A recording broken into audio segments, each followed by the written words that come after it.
What's up guys, it's me Jeremy, and when it comes to ranked play, close games can be some of the most frustrating, but also some of the most rewarding experiences, all depending on how they turn out.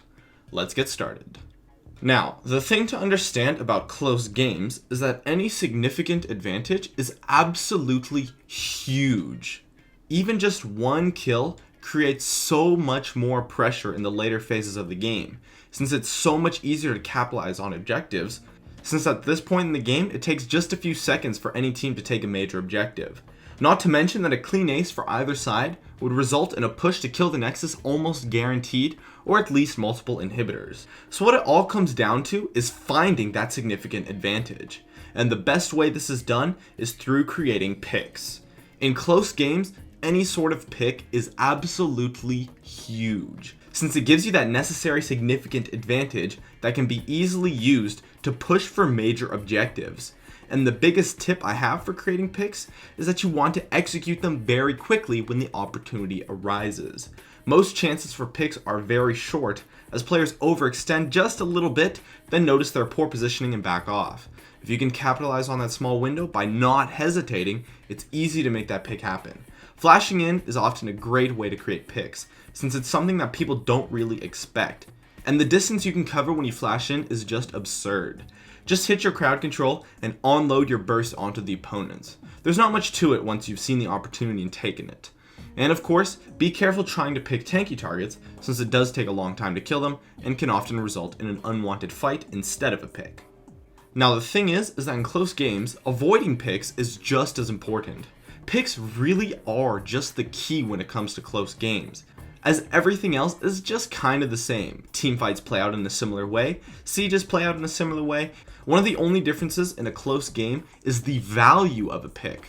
Apart from paying attention to your positioning, a key tactic to avoiding picks is simply to expect them. Respect your opponent's power, as picks can happen very quickly without warning and decide a game.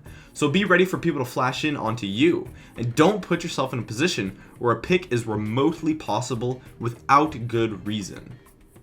One thing I find that helps avoid picks is to avoid insignificant advantages. As mentioned, when it comes to close games, a significant advantage such as a pick goes a huge way. However, advantages such as stealing a buff or taking a dragon are really not as useful, since those kinds of advantages are used to snowball with the gold lead that they generate. But in a close game that is in the late game, snowballing is no longer a thing. People are starting to finish up their builds, and overall there just isn't time to try to create a snowball. I've seen so many games be decided because people risked an unnecessary dragon or blue buff invade. The truth is that those objectives simply just aren't worth nearly as much as the game goes on. So when it comes to those kinds of things, yes, it does mean that they aren't completely useless, but be very careful with them. And I would advise to only go for them if they are absolutely free. And definitely be careful when contesting them, and only do so with your whole team. And even then it's not a very good idea, since it does leave you open in other areas on the map. In addition, in the late game, an alternative to picks is to simply take advantages when there is an uneven situation. Split pushes are very risky, since it's so easy to start a fight 5v4 in the late game and take advantage of that player being absent in an area. Team-wide positioning is key, and it's easy to take advantage when a player is out of position. For example, if someone on the opponents is pushing bottom, we can use that opportunity to counter push top as 5. Since it's a 4v5, a tower dive is not only possible, but likely very easy, since it's so far into the game. So be careful when you stray from your team, as often going down to clear that wave is not really worth it. Since remember, in the late game, snowballing is no longer a factor. When someone goes away from their team, it's practically like they were picked off, simply because they aren't there, which in the end is really what matters, not the gold from the pick. So take advantage of those uneven situations.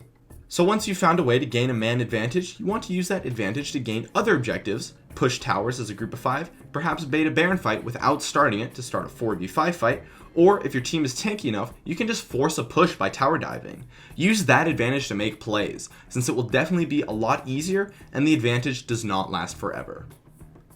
And above all else, in teamfights, make sure that you are really trying to protect your AD carry. Unless you can set up a flank, diving in for the opponent's AD carry is going to be difficult, since you can easily get kited and killed, since AD carries will do so much damage at this point and be so powerful.